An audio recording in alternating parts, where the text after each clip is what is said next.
On va commencer parce qu'on est déjà assez nombreux ce matin.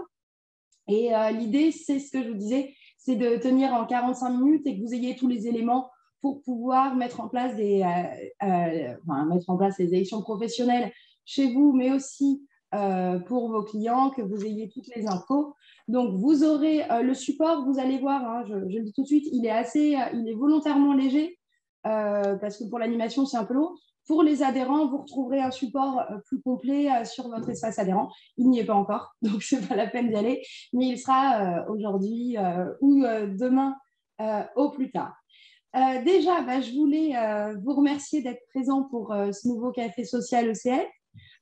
Aujourd'hui, j'ai le plaisir d'animer avec Cécile Pays, qui est associée au sein du cabinet Sinanto Avocat. C'est toujours un plaisir de faire le point avec vous. Il y a toujours beaucoup de monde qui se connecte et ça fait chaud au cœur pour le syndicat. Le but, c'est vraiment de vous aider, de vous accompagner et on est là à vos côtés sur le volet social. Je me présente pour ceux qui ne me connaissent pas. Moi, je suis Mélanie Pélène, je suis responsable affaires sociales chez ECF. Donc, ça veut dire que si vous êtes adhérent et que vous avez une question en droit social, c'est moi qu'il faut appeler ou en tout cas, n'hésitez pas. Je peux répondre à vos questions, vraiment travailler sur des questions simples, mais aussi s'il faut prendre du temps, de la négociation d'accord. On est là pour vous accompagner. Donc, n'hésitez pas et j'ai le relais auprès d'avocats très compétents. Donc, voilà, je peux leur relayer quand ça dépasse un peu ce que je peux faire personnellement. Donc, voilà. Ça, c'est le premier point. Comme d'habitude pour le café social, je le redis, le but, c'est de tenir en 3/4 d'heure. C'est pour ça qu'on va commencer rapidement.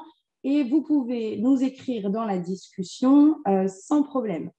Un premier mot, Corinne Barrez, la présidente de la commission sociale qui est présente avec nous sur la visio de ce matin. On s'est dit quand même qu'on voulait vous le redire. Vous avez dû le voir dans vos mails. On a lancé les inscriptions pour notre séminaire stratégie sociale qui aura lieu en juillet à la Baule, du 5 au 7 juillet. On a un super programme dans un lieu extraordinaire, un super hôtel à la Baule. On sera au soleil et on sera très content de vous retrouver pour parler de tout ça. Vous avez dû le voir aussi et c'est relayé dans notre newsletter. Donc voilà, on va commencer vraiment dans le sujet, l'organisation des élections professionnelles. Alors, vous le savez, les instances représentatives du personnel, c'est un acteur essentiel de l'entreprise, même dans les petites, ce n'est pas limité aux grosses entreprises. On est obligé de le mettre en place, même avec un effectif réduit. On y reviendra. Il n'y a pas si longtemps, jusqu'en 2017, on avait les délégués du personnel et le CE qui venaient du coup intéresser plutôt les grosses structures, mais on avait les délégués du personnel. Depuis 2017, finalement, il y a eu une fusion de ces instances et on appelle ça communément donc, le CSE, le Comité social et économique.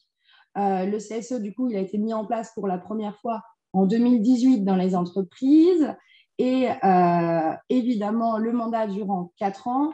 On arrive aujourd'hui au moment des renouvellements dans la plupart des entreprises. C'est pour ça qu'on a décidé d'en parler aujourd'hui, c'est qu'on sait que dans les cabinets, d'ailleurs, nombreux des adhérents m'appellent pour faire le point sur les élections, parce que voilà, c'est un vrai sujet d'actualité, vous y êtes tous confrontés. Alors, c'est un sujet qui est un peu technique, il ne faut pas se rater, quand même des choses à avoir en tête, et surtout, c'est important. C'est important au-delà, évidemment, de la représentation syndicale, mais ça, pas tout le monde est concerné, mais on a aussi des questions de procédure pour lesquelles on est obligé d'avoir des représentants du personnel, un CSE en place ou un PV de carence, mais pour ça, il faut quand même avoir mis en place les élections professionnelles. On peut penser à des cas qui reviennent quand même souvent, des licenciements pour inaptitude. C'est sûr que si on n'a pas nos représentants du personnel, la procédure est viciée. On a aussi la question des motifs économiques. Voilà, il faut avoir soit un CSE, soit un PV de carence, parce que sinon, voilà, c'est un peu compliqué. Et on a aussi énormément de questions là-dessus. Il y a eu beaucoup de jurisprudence. Il faut quand même faire le point sur ça. Donc, c'est le but ce matin. Donc voilà, un sujet important. Vous retrouverez des éléments, mais je vous le redirai pendant le café social, vous trouverez des éléments dans votre espace adhérent ECF sur le volet social, avec des modèles de courrier, des choses dont on parlera avec Cécile Pays pendant ce café social. Donc, vous retrouverez des éléments et n'hésitez pas à m'appeler pour faire le point. Alors, je ne passe pas le support, donc évidemment, ça n'avance pas. Alors, on a évidemment 4 points majeurs. C'est la phase préliminaire du processus électoral. Vous allez le voir, avant de lancer quoi que ce soit, vous allez devoir faire le point. Donc, chez vous et vos clients, savoir de quoi on part avant de lancer réellement votre processus électoral. Ensuite, on a la phase préparatoire, le premier tour et le second tour, et ensuite les résultats. Évidemment, les questions majeures, c'est les phases 1 et 2. C'est celles sur lesquelles il y a le plus de travail. Ensuite, après, vous déroulez tout ça très bien. Donc, la première phase, c'est est-ce qu'on doit mettre en place un CSE? Où je le mets en place? J'ai un cabinet avec 2 établissements. Comment je m'organise? Quand est-ce que je les organise? Donc, ça, c'est la première phase. Donc, c'est avant même de lancer, avant même d'informer vos collaborateurs.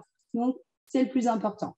Dans quel contexte je dois mettre en place un CSE? Il y a des choses qui sont assez simples, mais c'est important de le rappeler. Cécile, est-ce que tu peux préciser du coup dans quel cas on doit mettre en place ces CSE?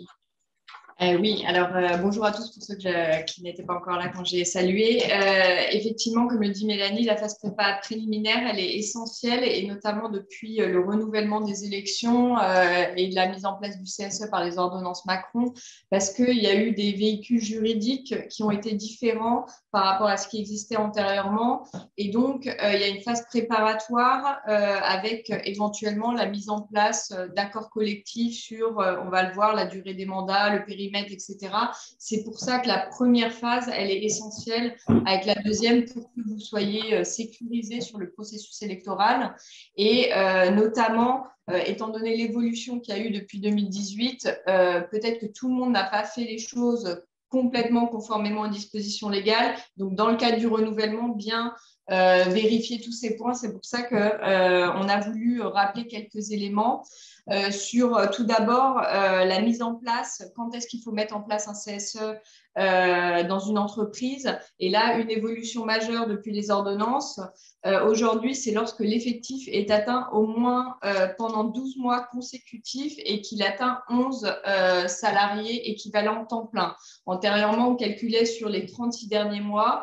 Il fallait avoir atteint l'effectif sur 12 mois consécutifs ou non. Aujourd'hui, c'est sur 12 mois consécutifs et donc ça peut avoir une incidence, notamment quand on a des variations régulières d'effectifs et donc ça peut entraîner le fait qu'on n'ait pas l'obligation de mettre en place un CSE pour des petites structures ou que l'effectif n'est pas forcément atteint des 50 pour mettre en place un CSE à attribution élargie. Donc, la notion de ce calcul d'effectif est important et a évolué dans le cadre des ordonnances Macron. Donc, ça, c'est le premier point sur lequel on voulait attirer votre attention dans le cadre de l'organisation des élections professionnelles.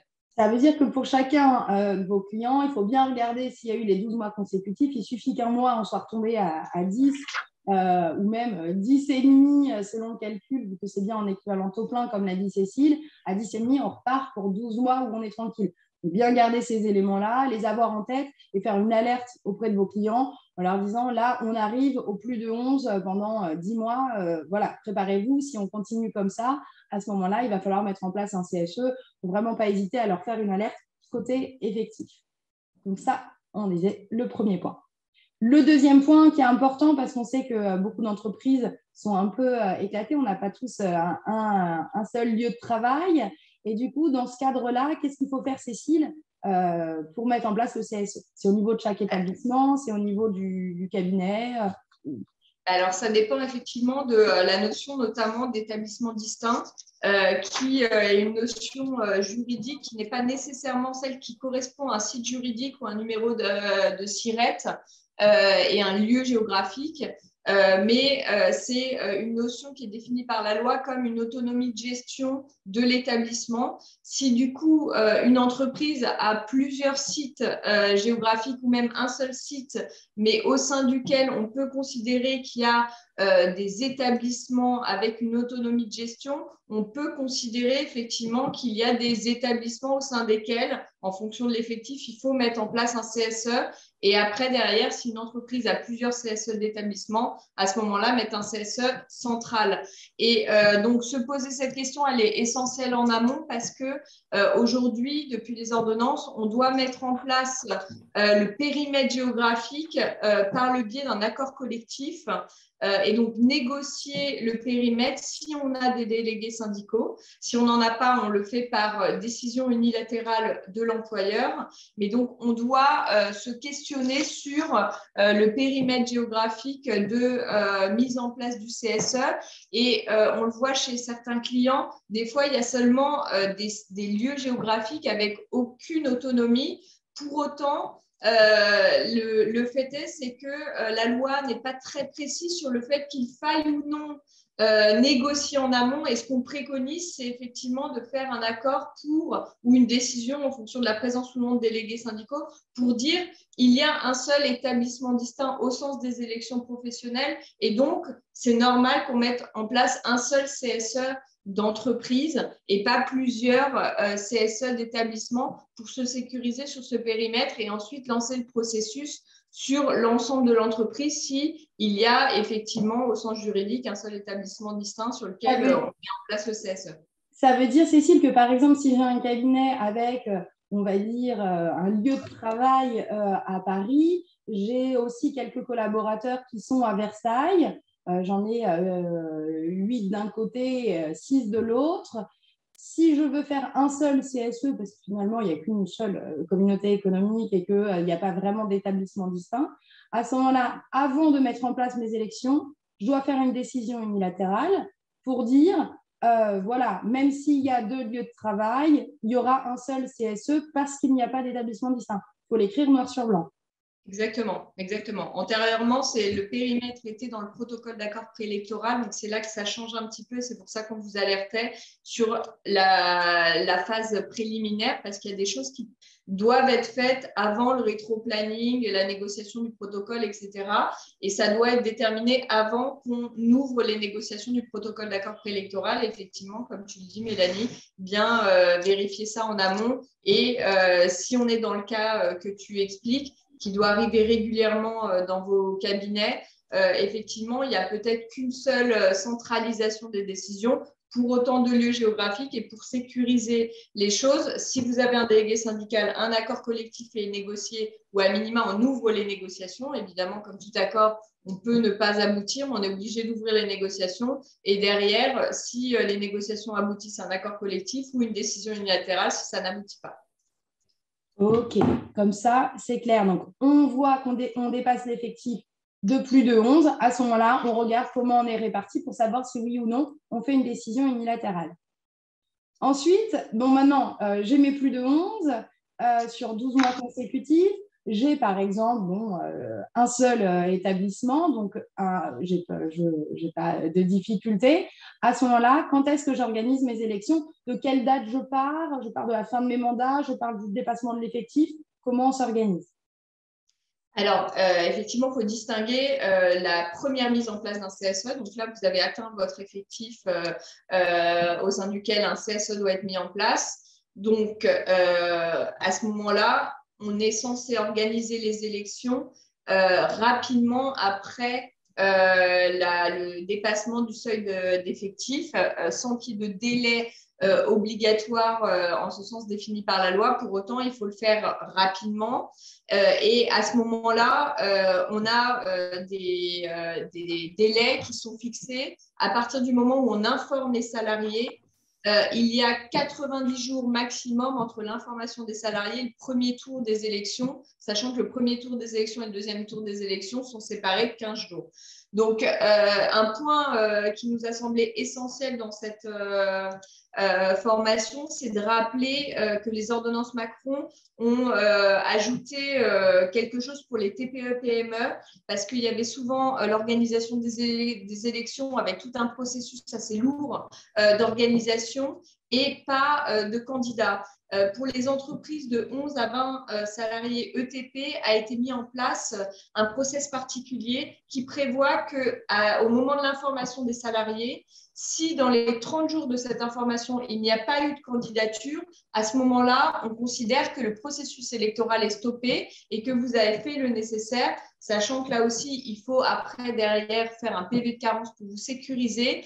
Et point qui nous semble essentiel dans ce cadre-là, étant donné qu'il y a des débats juridiques sur ce process particulier, c'est vraiment dans l'information des salariés, au moment où vous affichez votre information, il faut être très didactique sur le contenu de cette information et bien mentionner que les candidatures doivent être manifestées dans les 30 jours de cette information pour que le processus électoral se poursuive et qu'il y ait une information des organisations syndicales. À défaut, le processus électoral va s'arrêter et il n'y aura pas de mise en place de CSE parce qu'on considérera qu'il y aura carence de candidats. Donc, ce processus permet pour les petites entreprises…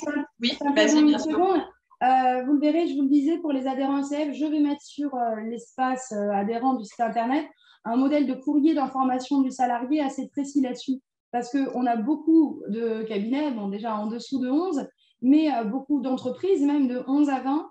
Et ça peut être utile quand même de se dire que si je n'ai pas de candidat, à ce moment-là, j'arrête le process. C'est-à-dire, je ne m'embête pas à lancer la négociation du PAP, je ne m'embête pas à mettre en place les élections. Ça veut dire que je fais ce courrier, j'informe mes salariés et je leur dis, si vous ne vous présentez pas, si je n'ai pas de candidature dans les 30 jours, j'ai un PV de carence, ce qui fait qu'après, on est tranquille pendant 4 ans. Donc, ça vaut vraiment le coup, il faut l'écrire et il faut l'avoir en tête. Pour les moins de 20, faites-vous une alerte. Et dites-vous qu'on peut peut-être espérer une simplification des choses.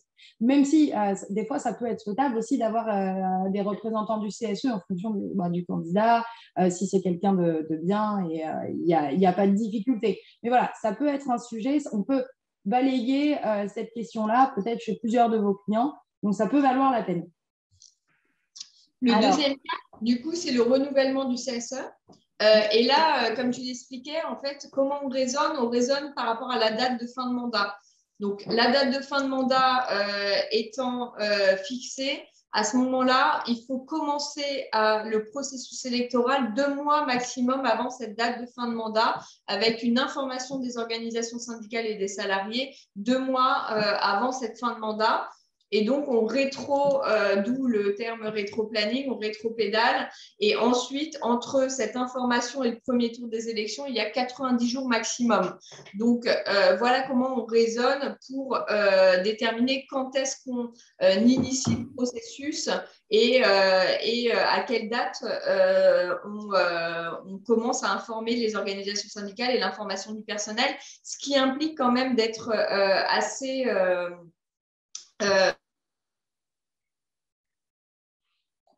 je n'entends plus. Parce que, comme on l'a vu dans la phase préliminaire au début sur l'activité.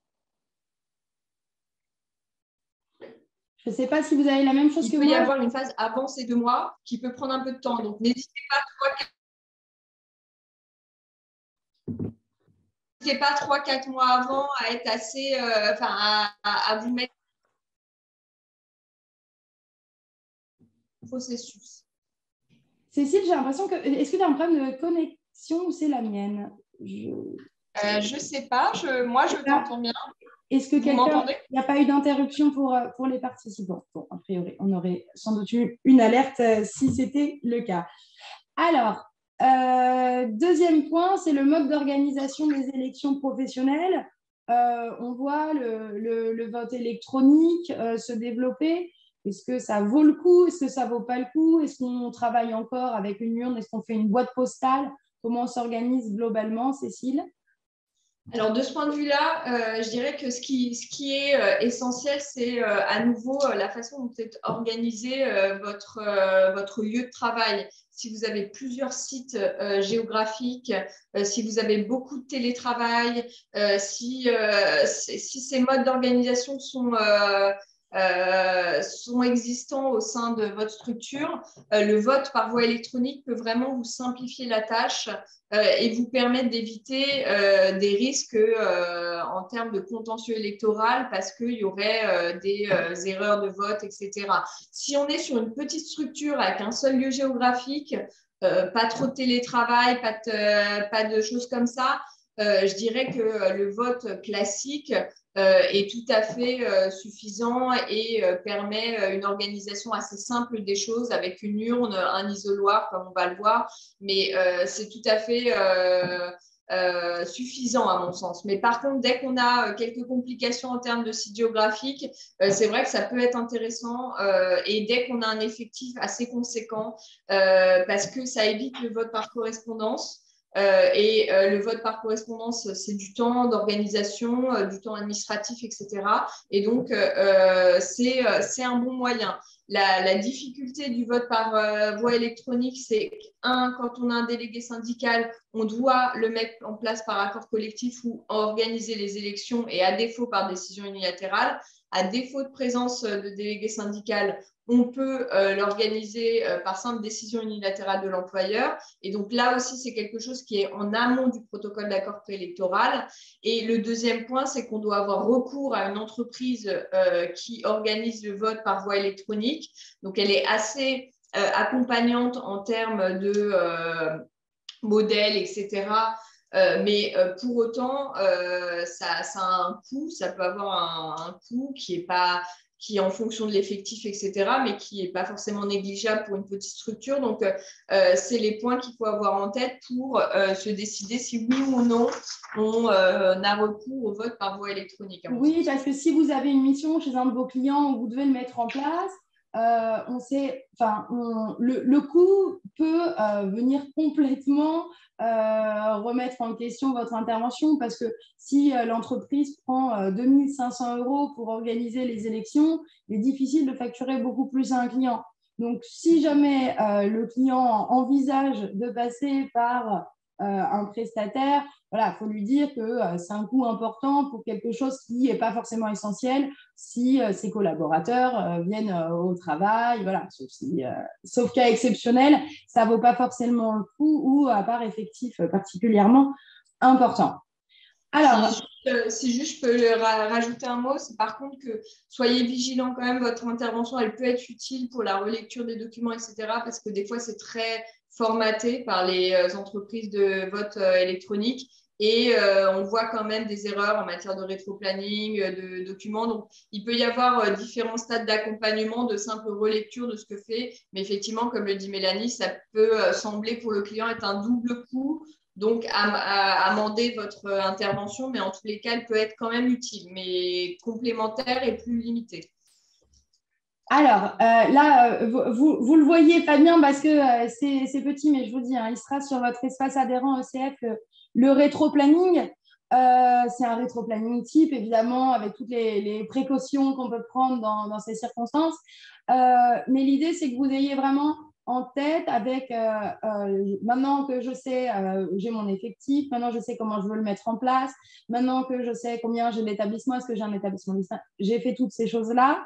Je sais à peu près quand est-ce que je dois avoir mon deuxième tour ou à ce moment-là, qu'est-ce que je dois faire dans l'ordre? Parce que finalement, même si là, j'imagine que sur l'écran, ce n'est pas idéal, on a quand même un nombre d'étapes importantes et il ne faut pas se rater parce qu'en cas de contentieux, il y a des règles, on voit facilement si on les a suivies. Autant il y a souvent un aléa en droit social, autant sur les élections professionnelles, bon, il y a un moment, est-ce qu'on l'a fait, est-ce qu'on ne l'a pas fait et est-ce qu'on devait le faire? Donc, le but, c'est de vous mettre à votre disposition un rétro-planning type. Vous verrez aussi sur le site du ministère du Travail, il y a des choses super sur élections professionnelles.travail.gouv avec vraiment des simulations de calendrier. Il y a des choses vraiment qui peuvent vous aider dans l'organisation des élections. On a essayé de compiler ça pour vous en faciliter la lecture. Mais voilà, donc on vous a fait un planning et vous repartez de ce planning, vous déroulez toutes les étapes et à la fin, vous avez un CSE en bonne et due forme ou un PV de carence sans difficulté. Donc, je vous dis, vous le consulterez sur votre espace adhérent. On a repris partie par partie. Vous voyez, la partie plutôt turquoise, c'est la phase préparatoire, le premier tour, le second tour avec les résultats. Donc, sur la phase préparatoire du processus électoral, là, on part à J-93. En réalité, la règle, c'est J-90, mais il y a quand même des choses qu'il faut encore anticiper. Avec, du coup, différentes étapes. Les étapes majeures, c'est évidemment ce qui va déclencher les élections, hein, en tout cas pour vos collaborateurs. C'est le jour où ils sont informés. Donc, de l'information, en gros, des collaborateurs à celle des organisations syndicales, la préparation du scrutin, l'affichage, enfin, la négociation et l'affichage du protocole d'accord préélectoral. Donc, le décompte des effectifs, bon, on en a déjà parlé rapidement. Cécile, est-ce qu'il y avait quelque chose à dire, si ce n'est qu'on compte en ETP et qu'il faut 11 pendant 12 mois consécutifs? Exactement. Après, il y a des règles, simplement des petites règles en matière, comme on l'a vu dans le rétro-planning, liées aux salariés des entreprises extérieures. Donc, attention, parce qu'il y a si vous avez, vous, des salariés mis à disposition, notamment sur le ménage, la sécurité, des choses comme ça, ou chez vos clients, c'est des points importants parce que, comme on l'a vu, quand il y a des baisses d'effectifs, ça a un fort impact, encore plus aujourd'hui qu'avant, sur la mise en place ou le renouvellement du CSE. Donc, attention, quand on est sur 10,5, 10, c'est des potentiels sujets à contentieux. Et quand on est sur les effectifs où il y a plus ou moins un nouveau membre du CSE complémentaire ou pas, qui peuvent être sujets à contentieux. Donc, sur le calcul des effectifs, soyez vigilants et pensez bien aux salariés mis à disposition qui peuvent être décomptés dans vos effectifs, d'où la phase préparatoire vraiment dans le rétro-planning. Et après, simplement un petit point sur la baisse des effectifs qui peut impacter le renouvellement de votre CSE. Donc là, aujourd'hui, au moment du renouvellement, bien recalculer les effectifs qui se calculent à la date de renouvellement du premier tour des effectifs et voir si oui ou non on doit mettre en place un CSE attribution élargie, un CSE tout court ou cette baisse gros, si d'effectifs on résume entraîne la fin du CSE. Pour ceux qui ont moins l'habitude, le CSE attribution élargie, c'est l'ancien CE. Oui. On parle de stratégies économiques qui sont beaucoup plus impliquées. Et le CSE normal, comme on dit, c'est entre 20 enfin, entre 11 et 50. Et là, c'est vraiment les délégués du personnel avec des questions beaucoup plus simples, des questions beaucoup plus simples en termes de gestion. On a passé le décompte des effectifs. La première, aujourd'hui, vraiment ce qui va déclencher aux yeux des collaborateurs le lancement des élections, c'est la formation du personnel. Assez rapidement, puisque évidemment le temps passe. Cécile, sur la formation du personnel, qu'est-ce qu'on retient? On retient qu'elle se fait par voie d'affichage. Il n'y a pas d'information qui a lieu par courrier, etc. Et elle se fait avec quelques mentions obligatoires. La date prévisionnelle du premier tour des élections, mentionner qui est invité à la négociation du protocole d'accord préélectoral, la première date de réunion de négociation de ce PAP qui est envisagée là aussi, et là bien mentionner ce qu'on rappelait tout à l'heure que en l'absence de candidats dans les 30 premiers jours, quand on est sur un effectif de 11 à 20, pardon, qu'il n'y aura pas de poursuite du processus électoral si on n'a pas de candidats dans les 30 jours. Et bien sûr, le fait que si on n'a pas d'organisation syndicale qui vient négocier son PAP, l'employeur mettra en place les modalités des élections par décision unilatérale. Donc, c'est les points essentiels de cet affichage assez clair. Et je vous dis ça, on vous mettra une trame de courrier. En réalité, on en trouve facilement hein, sur les sites de recherche spécialisés. Alors, deuxième point, c'est l'information des organisations syndicales. Alors là, c'est important parce que pour beaucoup, on n'a pas l'habitude de travailler avec un délégué syndical. On n'est pas très familier avec ce monde. Pour autant, ce n'est pas parce qu'on n'est pas nombreux qu'on n'est pas concerné, n'est-ce pas? Exactement, exactement. Alors, simplement sur les délais, comme on l'a vu, c'est en cas de renouvellement 2 mois avant l'expiration des mandats qu'il y a une information des organisations syndicales. Et attention, le courrier, quand on l'envoie par courrier recommandé pour certaines organisations syndicales, le courrier doit arriver 15 jours avant la date de première réunion. Donc, bien tenir compte des délais postaux pour que ces délais soient respectés. Donc, comme le dit Mélanie, ce n'est pas parce qu'on n'a pas de délégués syndicaux, d'organisations syndicales représentatives dans l'entreprise qu'on n'a pas concerné par cette information des organisations syndicales. Elles s'informent par tout moyen dans l'affichage d'information des salariés, où là, on mentionne les personnes qui sont invitées à négocier le PAP et donc les organisations syndicales. Mais il y a aussi une information par courrier. Et donc ça, il faut être aussi vigilant parce que c'est une cause de nullité de vos élections, comme le rappelait Mélanie tout à l'heure. C'est les syndicats représentatifs dans l'entreprise ou l'établissement qui sont invités par courrier, les syndicats qui ont constitué une section syndicale et donc ceux qui ont effectivement un représentant de la section syndicale dans l'entreprise et les syndicats affiliés à une organisation syndicale représentative au niveau national et interprofessionnel. Donc, les syndicats qui sont déterminés par arrêté qui sont tous les 4 ans renouvelés. Donc, bien être vigilant à ces invitations par courrier, les faire par courrier recommandé et garder la preuve, la traçabilité de ce recommandé pour vous sécuriser votre processus électoral. Alors, le but de les inviter, c'est qu'ils viennent négocier du coup le protocole d'accord préélectoral. Globalement, ce qui se passe dans une petite structure où il n'y a pas d'organisation, est-ce que on a un retour sur la présence des syndicats? On sait s'ils viennent ou ça dépend vraiment un peu au petit bonheur la chance? Ça dépend un peu des périodes, des types de structures. Donc, dans les entreprises où il y a des délégués syndicaux, c'est eux qui sont en règle générale mandatés par l'organisation syndicale. Donc, ce que nous, on préconise, c'est que l'invitation soit faite à l'organisation syndicale, copie délégué syndical. Comme ça, on a mentionné tout le monde, pardon. Mais en règle générale, dans les petites structures, il est rare que les organisations syndicales se déplacent si elles n'ont pas de personnel qui sont syndiqués dans la structure. Après, ça dépend des phases et si le planning, notamment syndical, peut être chargé au niveau national et interprofessionnel ou départemental.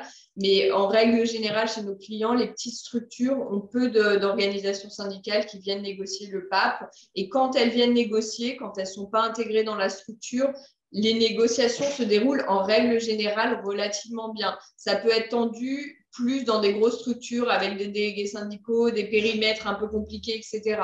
Donc voilà, après, c'est pas une règle absolue. Le PAP, en fait, c'est le guide des élections. C'est comment ça va se passer, à quelle heure, dans quelle salle, comment on fait. Mais comment, Exactement. par exemple, on prépare notre client ou les personnes qui nous suivent et qui vont organiser au sein de leur cabinet, comment on se prépare à la venue des organisations syndicales? Qu'est-ce qu'il faut avoir fait pour être tranquille? Et s'ils arrivent le jour de la réunion prévue, qu'on soit assez serein? Qu'est-ce qu'il faut avoir en tête?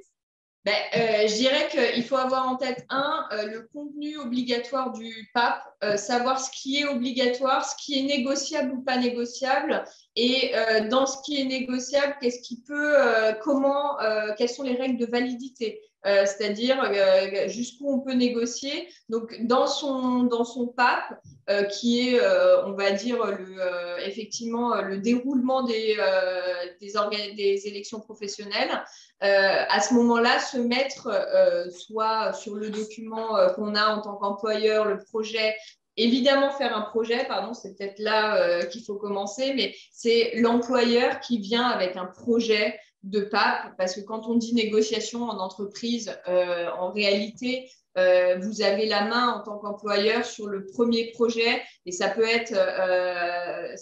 sembler être plutôt pénalisant, mais en réalité, ça vous permet de faire les premières propositions et d'avoir une trame et vous de mener les négociations. Et sur ce projet, savoir ce qui n'est pas négociable, ce qui est négociable, comment, etc.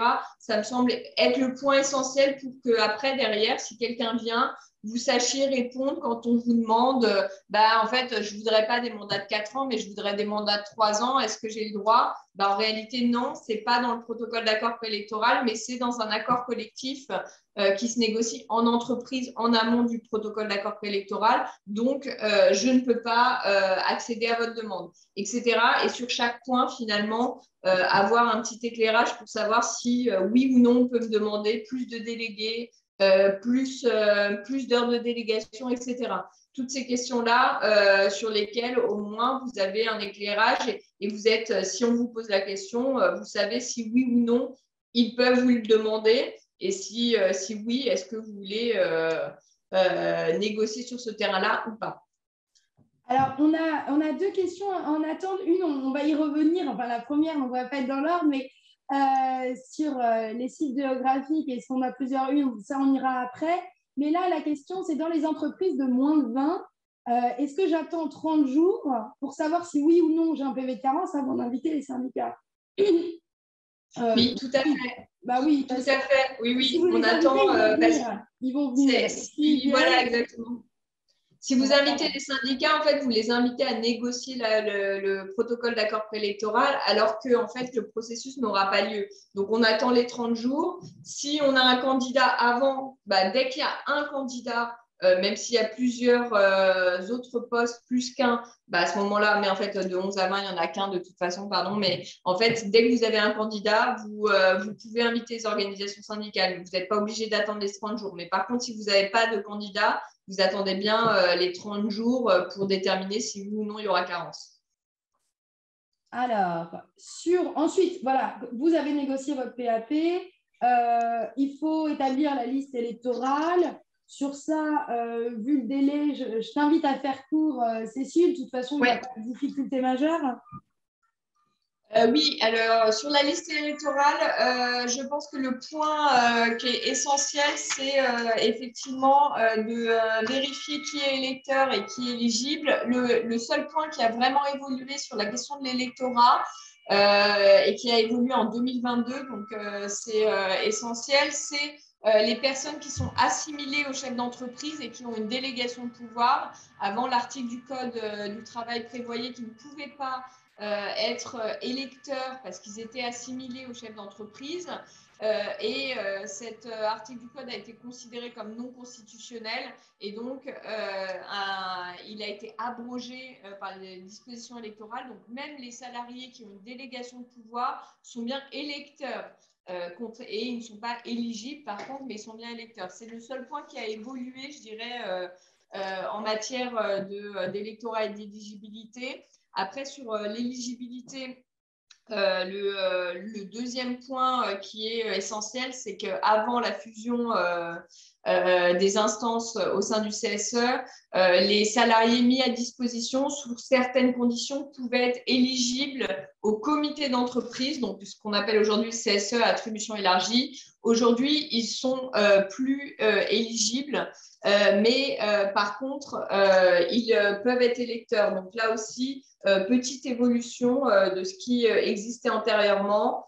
Et après, sur la liste en tant que telle, attention, elle est contestable dans les 3 jours de sa publication et elle doit être à jour du premier tour. Donc, veillez à sa mise à jour quand même au premier tour et entre les 2 tours à sa mise à jour également parce qu'il peut y avoir des sorties d'effectifs entre les 2 tours. On essaye toujours de préconiser de limiter les entrées et sorties un peu avant, pendant tout le processus électoral, mais c'est évidemment pas toujours possible parce que l'entreprise continue à vivre. Donc, veillez à votre validité de liste électorale. Sur la liste des candidats, bon, voilà, qu'est-ce qu'on peut dire c'est là encore, sur la représentation équilibrée homme-femme, un petit mot, puisque les membres du CSE doivent être représentatifs de la composition de l'effectif. Donc, ça veut dire qu'il faut qu'il y ait autant d'hommes que de femmes, ou il faut, par exemple, si, dans beaucoup de cabinets, c'est le cas, on a beaucoup de salariés femmes, est-ce que du coup, je peux avoir plus de membres du CSE femmes ou il faut que je fasse Un homme, une femme, un homme, une femme. Dans le calcul de vos effectifs, quand vous intégrerez sur le protocole d'accord préélectoral le nombre de femmes, le nombre de salariés de chaque catégorie professionnelle, il faudra aussi mentionner le pourcentage de femmes et d'hommes. Et c'est sur cette base-là qu'après on détermine les questions de représentativité équilibrée hommes-femmes dans le cadre des candidatures. Et comme tu le précises, effectivement, s'il y a beaucoup plus de femmes, les règles montrent que du coup, il y aura potentiellement plus de femmes dans les candidats que d'hommes et c'est tout à fait conforme aux dispositions légales. Un point essentiel, c'est que ces règles de représentativité s'appliquent aux candidatures présentées par les organisations syndicales, mais pas aux candidatures libres.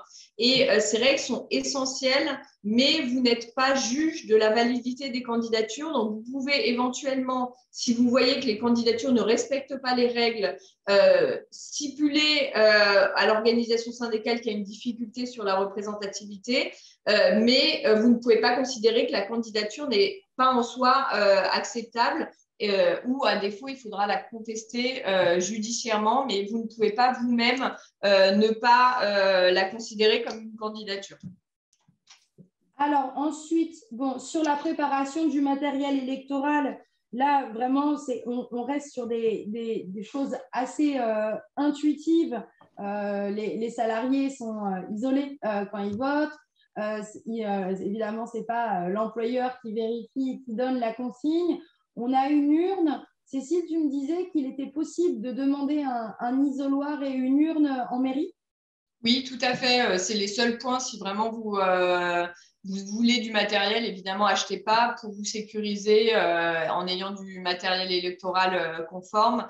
Les mairies prêtent régulièrement aux entreprises du matériel électoral pour la journée. Donc, si vous anticipez et que vous les sollicitez, ils peuvent tout à fait vous prêter le matériel nécessaire et veiller simplement sur la préparation du matériel à préparer en amont donc ce qui est les bulletins, les enveloppes, qui soient bien classées, qui soient en nombre suffisant, etc. pour que là aussi, vous ayez le moins de difficultés possible en termes de nullité du processus électoral pour des raisons de déroulé de vote qui ne seraient pas conformes avec un manque de bulletins ou des bulletins pas conformes, etc. Parfait. Alors, on va arriver à la désignation des membres du bureau de vote. Je disais, ce n'est pas vous, en tant qu'employeur, qui vous mettez dans un bureau et regardez vos salariés voter. Si vous allez mettre un créneau, en fonction de l'effectif et de comment vous êtes organisé, vous allez mettre un créneau horaire. Et là, qui on désigne comme membre du bureau de vote? Alors, normalement, le bureau de vote, il est désigné par collège électoral, composé de 3 membres, et c'est le plus jeune de l'entreprise dans le collège électoral et le plus âgé, et un 3e membre qui est désigné. Et normalement, le président est le plus âgé. Mais ce qu'on appelle, pourquoi je dis normalement? Parce que c'est la personne la plus âgée acceptant. Donc, s'il y a une personne qui refuse, évidemment, on ne lui impose pas et on prend la suivante sur la liste sans difficulté juridique. Simplement, vraiment qu'elles appartiennent au bon collège électoral. C'est important pour que vous ayez des membres du bureau qui soient cohérents. Alors, on passe à la 3e phase sur le premier tour. Je voudrais qu'on soit très bref parce qu'il nous reste quelques minutes pour conclure. Qu'est-ce qu'on retient sur le premier tour, sachant que tout est prévu dans le PAP, il y a des modèles partout. On a désigné tout le monde, on a tout bien fait, on a nos petites enveloppes. Qu'est-ce qui compte finalement? Qu'est-ce qu'on retient? Je dirais un point qui est les candidats, c'est seulement un monopole des organisations syndicales. Donc, les candidatures du premier tour sont présentées par les organisations syndicales. À défaut, il y a un 2e tour. Et le 2e point qui est essentiel, c'est le quorum au premier tour des élections, c'est-à-dire que le nombre de votants doit être au moins égal à la moitié des électeurs inscrits sur la liste électorale pour que ce premier tour soit valide. À défaut, là aussi, en fait, il n'y a pas d'élu et on passe directement au deuxième tour, sauf, bien entendu, un point essentiel, quand bien même le quorum n'est pas atteint, on vient vérifier s'il y avait des candidatures présentées par des organisations syndicales, si les organisations sont représentatives ou non, parce que c'est un point essentiel pour derrière le dialogue social. Et donc, bien penser à dépouiller le premier tour, quand bien même le quorum n'est pas atteint, si on a des candidatures syndicales au premier tour. Je vois dans les questions que faire en cas de non-respect du PAP par l'employeur. Bon, alors là, bah, s'il y a un non-respect du PAP, bah, tout dépend. Après, je veux dire, c'est aux salariés qui contestent bah, de porter leur contestation devant la justice, mais on va le voir. Je veux le dire quand même rapidement. Là, on vous fait des alertes sur tout ce qui est dangereux et tout ce qui peut mettre en difficulté. Et c'est pour ça de faire les choses au mieux. Maintenant, les délais de contestation sont très courts. Ça veut dire que quand vous aurez fini votre processus électoral, 15 jours après, s'il n'y a rien, c'est qu'on est tranquille. C'est ça. Exactement. Mais attention, 15 jours qui se décomptent si on a bien affiché les résultats, transmis les résultats aux anciens membres du CSE, aux organisations syndicales qui ont présenté des candidatures. Donc, veillez bien à faire cette information à l'ensemble des personnes requises pour que ce délai compte. Sinon, il ne court pas. Donc, comme il est très court, on a intérêt à vite, rapidement faire le nécessaire pour sécuriser son processus, quand bien même, effectivement, tout n'aurait pas été respecté avant. Donc, sur le deuxième tour, ce qui arrive globalement, c'est qu'on n'a pas de candidat au premier tour parce qu'il n'y a pas d'organisation syndicale.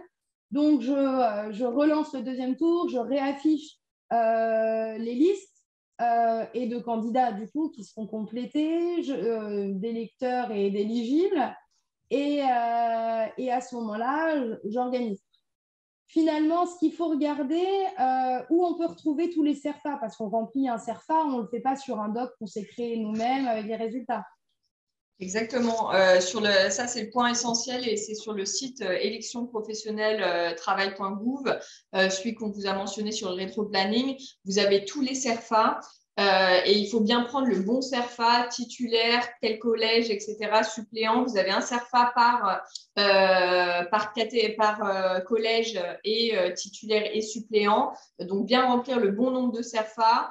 Attention, c'est normalement aux membres du bureau de les remplir, mais ça peut sembler un peu technique. Donc, vous pouvez organiser une première lecture juste avant la veille des élections avec les membres du bureau quand ils sont désignés pour les préparer à remplir ces documents et sachant que vous pouvez les remplir en ligne également. Donc, ça peut être une bonne option parce qu'après, ça communique aux administrations directement et ça évite certains envois et certains oublis d'envoi. Et donc, ça simplifie clairement la tâche. Et pour ceux qui ont fait le choix du vote par voie électronique, ces documents sont en réalité télétransmis par le biais de l'organisme de vote par voie électronique. Et ben, je pense que c'est bon, c'est ça, clôture du scrutin et dépouillement. Là, on a vu, c'est bien les membres du bureau de vote. Pensez à leur faire une petite formation la veille, ça montre quand même votre bonne foi en tant qu'employeur, hein, parce que le but, c'est que tout se passe bien. Le résultat des élections, il faut bien transmettre. Et la contestation des élections, où on a un peu pris de l'avance en disant que c'est devant le tribunal judiciaire et que du coup, c'est assez court les délais. C'est assez court les délais, donc il n'y a pas d'inquiétude. On va dire que dans le mois, si on voit très large, on peut considérer que le CSE ou la carence sont acquis. Sachant qu'on peut contester le premier tour, pardon, oui, juste simplement, on peut contester et le premier tour et le deuxième tour. Donc attention, les délais courent dès le premier tour pour le premier tour et au deuxième tour pour le deuxième tour. Donc voilà, il y a tout un process. Donc effectivement, comme le dit Mélanie, on essaie de bien informer tout le monde pour que quand bien même il y ait des petites irrégularités, elles puissent éventuellement, parce qu'il y en a quand même régulièrement et il y a pas tant de contentieux sur des petites structures, j'entends, de contentieux électoral. Voilà, il faut, si on a essayé de bien préparer, ça devrait bien se passer. Voilà. Alors, je vous disais, hein, on va mettre sur le site adhérent, enfin, l'espace social, espace adhérent ECF des informations. Le support sera dessus et il sera un peu plus complet que celui qu'on a affiché.